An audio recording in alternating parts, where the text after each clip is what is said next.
പാറ്റകൾ ഒന്നടങ്കം ഇളകിയതോടെ കേന്ദ്ര സർക്കാർ അടിയറവ് പറയുന്നൊരവസ്ഥയിലേക്ക് രാജ്യം നീങ്ങുകയാണ്.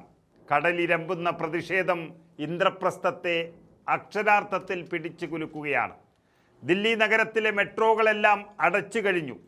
പാർലമെന്റിന് അടുത്തേക്ക് തന്നെ പ്രതിഷേധക്കാർ എത്തിയതോടെ കേന്ദ്ര വിദ്യാഭ്യാസ മന്ത്രി ധർമ്മേന്ദ്ര പ്രധാൻ ആഭ്യന്തരമന്ത്രി അമിത്ഷായുടെ വസതിയിൽ അഭയം പ്രാപിച്ചിരിക്കുകയാണ്. അതായത് നീറ്റ് CBSE പരീക്ഷകളിലെ ക്രമക്കേടുകളെക്കുറിച്ച് നമുക്കറിയാം.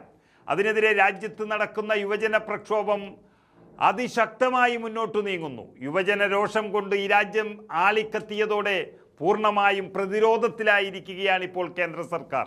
വിദ്യാഭ്യാസ മന്ത്രി ധർമ്മേന്ദ്ര പ്രധാന്റെ രാജി ആവശ്യപ്പെട്ടുകൊണ്ടുള്ള സമരം പാർലമെന്റ് മാർച്ചിലേക്ക് കടന്നതോടെ കേന്ദ്രം ചർച്ചകൾക്ക് തയ്യാറായി കഴിഞ്ഞു എന്നാണ് ഇപ്പോൾ അറിയിച്ചിരിക്കുന്നത്. കേന്ദ്രമന്ത്രി JP നഡ്ഡ ഈ ചർച്ചകൾക്ക് വിളിച്ചതായി കോക്രോച്ച് പാർട്ടി വൃത്തങ്ങൾ തന്നെയാണ് ഇപ്പോൾ വ്യക്തമാക്കിയത്. അതിനായി സൗരഭ് ദാസ്, അശുതോഷ് രംഗ എന്നിവരടങ്ങുന്ന CJP സംഘം ആരോഗ്യമന്ത്രി JP നഡ്ഡയെ കാണുമെന്നാണ് ഇപ്പോഴത്തെ വിവരം. ഇത് നരേന്ദ്രമോദി സർക്കാരിൻ്റെ ആദ്യത്തെ കീഴടങ്ങലായി തന്നെ കാണേണ്ടി വരും. പ്രതിഷേധം അക്രമാസക്തമായതോടെ കേന്ദ്ര ആഭ്യന്തരമന്ത്രി അമിത്ഷായുമായി വിദ്യാഭ്യാസ മന്ത്രി ധർമ്മേന്ദ്ര പ്രധാൻ കൂടിക്കാഴ്ച നടത്തുകയും ചെയ്തിരിക്കുന്നു. ധർമ്മേന്ദ്ര പ്രധാന്റെ രാജിക്കായുള്ള മുറവിളി ശക്തമായി കൊണ്ടിരിക്കുകയാണ് രാജ്യത്തുടനീളം തന്നെ. CJP പാർലമെന്റിലേക്ക് നടത്തിയ മാർച്ചിൽ സുരക്ഷാ ബാരിക്കേഡുകൾ ലംഘിക്കാൻ ശ്രമിച്ചപ്പോൾ പോലീസ് കണ്ണീർ വാതകം പ്രയോഗിക്കുകയും ലാത്തിച്ചാർജ് നടത്തുകയും ഒക്കെ ചെയ്തിരിക്കുന്നു. പ്രതിഷേധം കനത്തതോടെ ഡൽഹിയുടെ വിവിധ മേഖലകളിൽ ഇന്റർനെറ്റ് തന്നെ വിച്ഛേദിച്ചിരിക്കുന്നൊരവസ്ഥയാണ് ഇപ്പോഴുള്ളത്. നമുക്കറിയാം, യുവാക്കളെയും വിദ്യാർത്ഥികളെയും അവരുടെ സമരങ്ങളെ അടിച്ചമർത്താൻ നോക്കിയാൽ അത് പൂർവാധികം ശക്തിയോടെ തിരിച്ചു വരും എന്നുള്ളത് ഈ ലോകത്തിൻ്റെ ചരിത്രത്തിൽ തന്നെ പലയിടത്തും കണ്ടതാണ്. ഇപ്പോഴിതാ ദില്ലിയിൽ അത് നരേന്ദ്രമോദി സർക്കാരിനെ പിടിച്ചു കുലുക്കുന്ന തരത്തിലേക്ക് കാര്യങ്ങൾ എത്തി നിൽക്കുന്നു.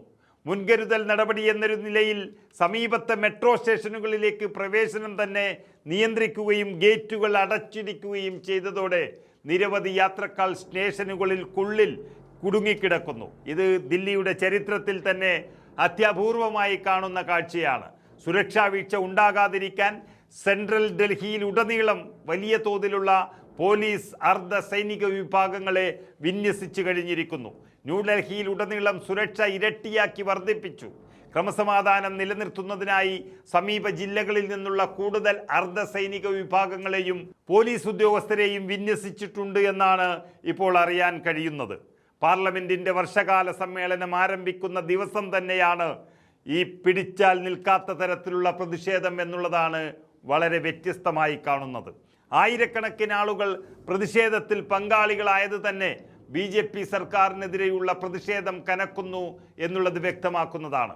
സമരം ശക്തമായതിനെ തുടർന്ന് പാർലമെന്റ് വളപ്പിലേക്കുള്ള നിരവധി പ്രവേശന കവാടങ്ങൾ തന്നെ അടച്ചിട്ടിരിക്കുന്നു. ഇതിനിടെ CJP സ്ഥാപകൻ അഭിജിത്ത് ദീപ്കെ നിലവിൽ സഫ്ദർജംഗ് ആശുപത്രിയിൽ ചികിത്സയിലുള്ള സോനം വാങ്ചുക്കിൻ്റെ അഭ്യർത്ഥന പ്രകാരം അദ്ദേഹത്തിൻ്റെ അനിശ്ചിതകാല നിരാഹാര സമരം അവസാനിപ്പിച്ചിട്ടുണ്ട്. സോനം വാങ്ചുക്ക് ആശുപത്രി അധികൃതരോട് തന്നെ ഡിസ്ചാർജ് ചെയ്യാൻ അഭ്യർത്ഥിക്കുകയും ചെയ്തിരിക്കുന്നു എന്നാണ് അറിയുന്നത്. പാർലമെന്റ് മാർച്ചിൽ പങ്കെടുക്കാൻ തൻ്റെ ആരോഗ്യനില പര്യാപ്തമാണെന്ന് ചൂണ്ടിക്കാട്ടിക്കൊണ്ടായിരുന്നു ഇങ്ങനെയൊരാവശ്യം അദ്ദേഹം മുന്നോട്ട് വച്ചത്. അങ്ങനെ നരേന്ദ്രമോദി അധികാരത്തിൽ വന്നതിന് ശേഷം കാണുന്ന ഏറ്റവും വലിയ ജനകീയ പ്രക്ഷോഭത്തിലേക്ക് ഈ രാജ്യം നീങ്ങിക്കഴിഞ്ഞു. അതാണ് നമ്മൾ അന്ന് തന്നെ പറഞ്ഞത്. ഈ സമരം യുവാക്കളുടെയും വിദ്യാർത്ഥികളുടെയും പ്രതിഷേധമാണ്. ഇത് നരേന്ദ്രമോദിയുടെ പടിയിറക്കത്തിൻ്റെ സൂചന തന്നെയാണ്.